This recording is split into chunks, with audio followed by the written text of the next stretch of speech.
안녕하세요. 뉴스 속 날씨 이세나입니다. 시청자 여러분 혹시 지난 2012년 9월 구미에서 일어난 불산 누출 사고 기억하시나요? 무려 23명의 사상자가 발생하고 주변 생태계가 심각하게 오염되는 등 그 후유증이 참 오래갔습니다. 이렇게 엄청난 피해를 주는 화학사고가 줄어들기는커녕 점차 늘어나고 있다고 합니다. 오늘 뉴스 속 날씨에서는 증가하고 있는 화학사고에 대해서 자세히 알아보도록 하겠습니다. 환경운동연합의 박창재 처장 나와 계십니다. 처장님 안녕하세요. 네, 안녕하세요. 네. 자, 화학물질 사고 정말 끊이질 않고 있습니다. 문제는 이런 사고가 앞으로도 계속 발생할 수 있다는 건데요. 어떻게 보십니까? 그렇습니다. 그 남의 얘기로만 알려졌던, 특히나 이제 전 세계 시민들을 많이 놀라게 했던 그 인도 보팔 사고. 네. 지금으로부터 30년 전에 대형 사고였죠. 그 농약 화학 회사에서 가스가 노출이 돼서 이걸로 인해서 2만 명이 넘게 네. 사망을 하고 지금 현재 20만 명이 넘는 사람들이 그 피해를 이제 호소하고 있습니다. 이런 것이 이제 우리나라 같은 경우도 이제 노후 시설, 가스 관리 시설 이런 것들이 상당히 노후화되고 하면서 네. 이제 사고가 계속 일어나고 있는데 최근 2013년 지난해만 하더라도 화학 물질에 의한 사고, 특히 뭐 누출이나 화재, 폭발 사고가 집계된 것만 해도 87건이었고요. 네. 이런 화학물질 관리 시설이 노후화돼 있음에도 불구하고 시설 관리를 보수하는 인력이라든지 관련 예산은 계속 줄어들고 있어서 이런 대형 사고가 계속 늘어날 것이다. 이렇게 안 좋은 그 전망을 하고 있습니다. 네, 잔업단지 주변에 사는 주민들은 하루하루가 참 불안할 것 같다라는 생각이 듭니다. 정부만 믿고 있을 수만은 없는 게 이제 현실일 텐데, 그래서 주민분들이 좀 이 사고와 관련해서 스스로 정보를 좀 알 수 있어야 하지 않을까 싶은데 어떠십니까? 그렇습니다. 우리나라만 유독 그 지역사회, 특히 이제 공단이나 이런 기업, 또 특히 이제 화학물질 관련한 정보를 잘 모르고 네. 또 어떤 사고가 일어날지에 대해서도 주민들이 참여하지 않고 있는 이런 경우가 상당히 드물 정도로 지금은 이제 뭐 그 선진국뿐이 아니라 개도국의 모든 도시, 대부분의 도시들이 지역사회 내에서 알 권리를 가지고 이런 정보를 공개받고 네. 심지어 어떤 비상 대응 계획을 수립해야 되는지에 대해서도 주민들이 관여하고 참여하고 있거든요. 네. 우리나라는 그렇지 않은 실정이다 보니까 실질적인 이런 화학물질 사고에 대한 사전 예방의 수단을 못 갖고 있는 거죠. 그래서 벌써 이제 많은 이런 나라, 도시들이 이렇게 그 알 권리 관련 법이나 조례를 제정해서 우리 동네 화학물질 위험 지도도 만들고 또 정말 사고가 났을 때 비상 계획을 어떻게 세울 건지 이런 것들도 주민들이 참여하는 이런 알 권리와 주민들의 참여권이 보장되는 것이 가장 급선무고 시작이 아닐까 생각됩니다. 네. 근데 범위를 좀 더 넓혀서 이 화학물질 사고와 관련해서 좀 봤을 때, 뭐 기업이나 공단에서의 사고도 큰 문제긴 하지만 일상생활 속에서 나타나는 그 유해 화학물질로 인한 어린이 관련한 사고도 많지 않습니까? 네, 그렇죠. 예. 그 취약한 이제 어린이들이 이제 피해를 많이 보고 있죠.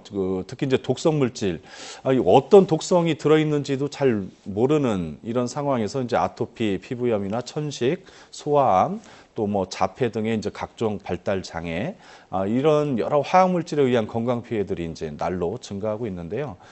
근데 이것을 생산하고 보급하고 사용하는 기업의 입장에서 보면 계속 그 이 물질의 독성을 파악하지 않은 채 계속 사용하고 유포하고 있다는 거죠. 그렇기 네. 때문에 이거는 이제 아까 말씀드린 이제 화학물질 그 등록과 평가에 관한 법률에 의해서 우리가 정보를 제공받고 이 제품에는 어떤 그 유해 물질이라든지 중금속, 환경 호르몬이 들어있는지를 알고 그래서 이런 환경 호르몬이나 유해 중금속이 들어있는 제품들은 사용을 줄이기 위해서 시장 경쟁력을 떨어뜨려 줘야 되는 거죠. 네. 근데 그러려면 이걸 소비하는 시민들이나 이제 어린이들이 이걸 알 수 있도록 지역 사회에서 또 생활 속에서 그런 정보, 유해화학 물질에 대한 정보를 알 수 있도록 하는 게 제일 중요하고요. 네.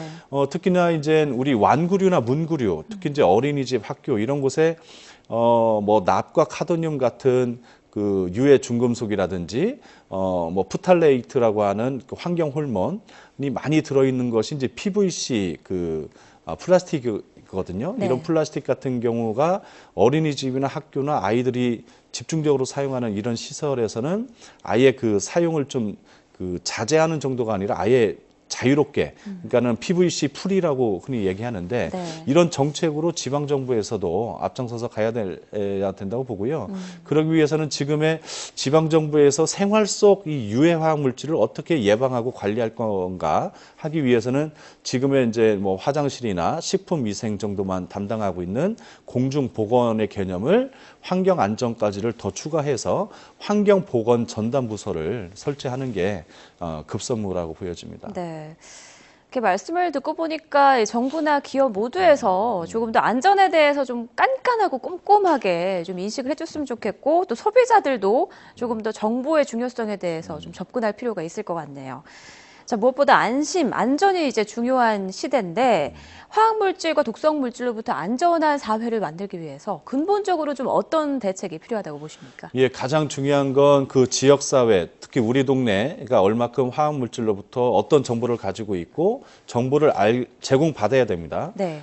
지금 화평법이라든지 화학물질 관리법이 이제 내년부터 이제 시행이 되기 때문에 이것이 더 완화되거나 유명무실해지지 않도록 그 재구실을 할 수 있도록 하고 그걸 적극 활용할 필요가 있다고 보여집니다. 그래서 네.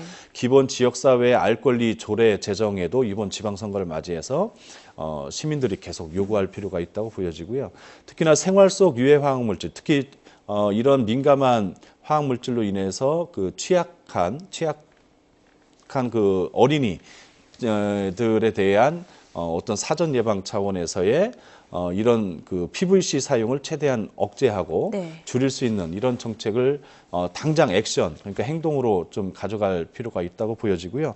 마지막으로는 이제 지방 정부의 역할에서 이런 것들을 주민들에게 정말 정보를 충분히 제공해서 그 이것이 이제 피해를 입을 수밖에 없는 해당 지역 주민들과 기업 그리고 해당 공무원 그다음에 뭐 소방 방제 기관 이런 곳과 함께 거버넌스 화학물질 안전사고 예방을 위한 거버넌스를 구축해서 이런 미연에 방지하고 대처해 나갈 수 있는 네. 이런 주민 참여형 그 정책을 펴는 것이 중요해 보입니다. 네.